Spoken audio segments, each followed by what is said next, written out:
The Babylon Working was a series of occult rituals performed in early 1946 by L. Ron Hubbard and the rocket scientist Jack Parsons.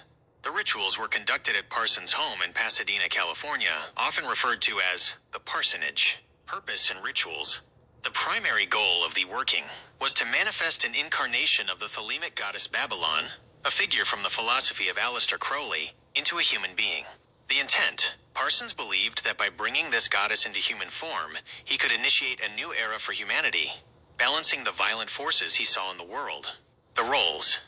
During the rites, Hubbard acted as the scribe or medium, chanting and recording the communications, while Parsons performed the invocations. The outcome.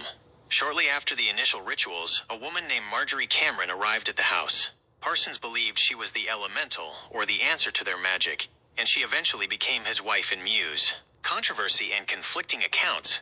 There are two very different versions of why Hubbard was involved in these rituals. The critics' view. Historians and critics generally view Hubbard as a willing and active participant in Parsons' occult circle.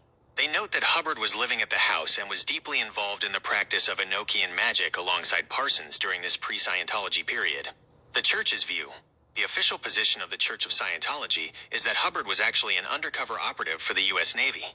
According to this account, he was sent to infiltrate the group to break up black magic in America and rescue a young woman, Sarah Northrup, from the cult's influence. Note: no official military records have been found to substantiate this undercover mission. The aftermath. The collaboration ended in a significant personal and financial falling out. Hubbard eventually left with Sarah Northrup, who became his second wife, and a large sum of Parsons' money, which they had pooled for a business venture involving the purchase of yachts in Florida. So L. Ron Hubbard, just everything he was connected to was absolutely shady, okay? And all of this space race bullshit. But the space race came on the heels of World War II, following that. And then, that followed, what happened after World War II? Operation Paperclip. The most stupidest thing our government ever did, in my opinion. Stupid. I try to look at it like, they just didn't want the German Nazi scientists to end up in Russia's hands. Get it. But then it's like they just let them come here and they had them continue, some of them, 1,600 former Nazi scientists involved in the Holocaust came here through Operation Paperclip.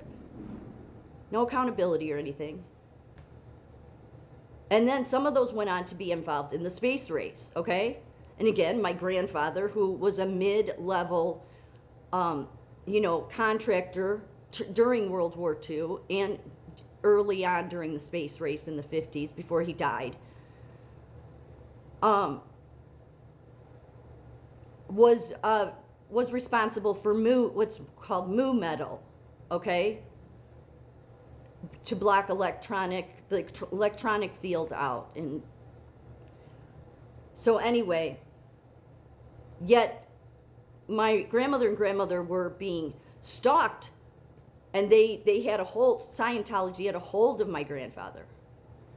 And yet everything revolving the damn space race. This is why I don't have a lot of respect for science. I get, you can't lump everybody into that group. But I don't have a lot of respect for the experts, because I don't think the experts are expert at anything. They will quickly decide, I'm going to throw my moral compass out the window if I ever had one to begin with, okay? Just to get in bed with the devil. And that's what he did, even in the 60s. Hubbard and Leni Riefenstahl in 1960 is one of the strangest lost chapters in both of their lives. While Hubbard was establishing Scientology as a global movement and Riefenstahl was a social pariah trying to rehabilitate her image after the fall of the Third Reich, the two spent several months in a professional and personal partnership. The London Collaboration, 1960. In March 1960, Riefenstahl traveled to London to find a way back into the film industry. Introduced to Hubbard, who was already a wealthy and controversial figure. The shared living arrangement, Hubbard allowed Riefenstahl to live in his London apartment during their collaboration. At the time, Hubbard was primarily operating out of St. Hill Manor in Sussex, but he maintained a high-end residence in the city. The project. They worked together on a screenplay for a remake of her 1932 directorial debut, Das Blaue Licht, The Blue Light. Hubbard was reportedly interested in the film's mystical and ethereal qualities, which aligned with some of the spiritual themes he was developing in Scientology. Scientology's role, Hubbard was introduced to her not just as a writer, but as the leader of Scientology. Some historians suggest Hubbard saw Riefenstahl as a potential celebrity recruit or a creative genius who could help him produce professional propaganda for his new religion. Why did the partnership fail? The collaboration was short-lived and the film was never produced. Creative differences. Reports suggest their egos clashed. Riefenstahl was an uncompromising perfectionist, and Hubbard was used to being the absolute authority in his own circles. Publicity concerns. At the time, Riefenstahl was still being protested by Jewish groups and veterans organizations. For Hubbard, who was already facing intense government scrutiny in the UK and US, a public association with Hitler's favorite filmmaker may have been deemed too much of a liability. Historical mentions. For decades, this meeting was treated as a fringe theory, but it has been confirmed through several sources. Riefenstahl's memoirs. In her 1987 autobiography, Leni Riefenstahl, a memoir, she briefly mentions the meeting and the attempt to collaborate on The Blue Light. Scientology records. Internal documents and letters from that period confirm Hubbard's interest in Riefenstahl's aesthetic and his desire to hire her to direct Scientology-related films.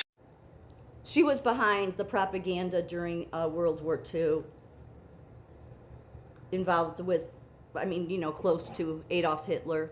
So really, and then, Jack Parsons, you look into him, he was the jet propulsion. He's the reason for jet propulsion fuel. But he was tied in with Aleister Crowley. And then, L. Ron Hubbard and him doing some occult ritual, the Babylon working to resurrect some woman. Well, I would say it was more this woman. And then our government decided that, when they brought the German scientists here, Nazi scientists, and then let them take part in the space race. Like, what is wrong with you people? My patience level is like, I'm just sick of it. I'm sick of all of the bullshit. It doesn't matter to you who you have to get rid of. It doesn't matter who you have to knock off, all for your quests and your goals for outer space and having to know more and more and more. Let's take more and more from the tree of knowledge without God's permission, but we'll tell ourselves that God gave us permission because he gave us free will. While you take America, while you take mankind, period, into destruction.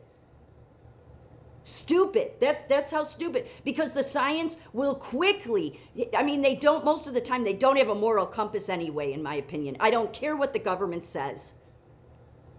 They just want to elevate themselves, elevate that we created all these things, right?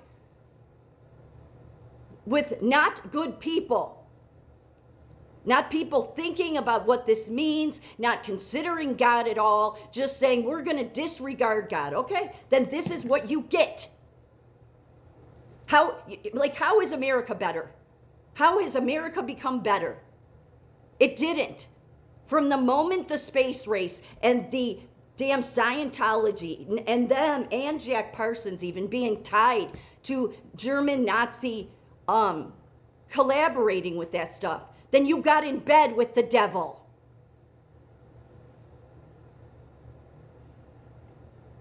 And everybody thinks, oh, it's just no big deal. God, one nation under God. Which God? We know which God it was supposed to be in the beginning. Nobody, FBI, no Department of Defense protecting my grandfather while him and my grandmother are being stalked. No, because, they were just mid-level contractors, right? It doesn't matter what happens to them. We already got the technology we needed to off of him.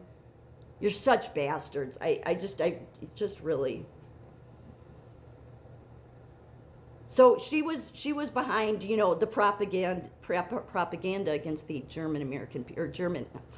German people during the Holocaust. She was a filmmaker, photographer, and actress renowned for her innovative cinematic techniques. And of course, Hollywood here loved her. But then they all loved L. Ron Hubbard and Scientology too.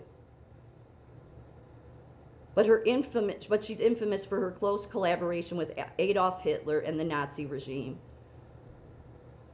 She rose to prominence directing propaganda films like Triumph of Will, documenting the Nuremberg Rally.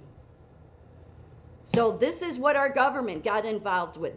Our government basically decided, let's get in bed with everybody that is working with Satan. That's what happened in the 50s. and 40, all after World War II.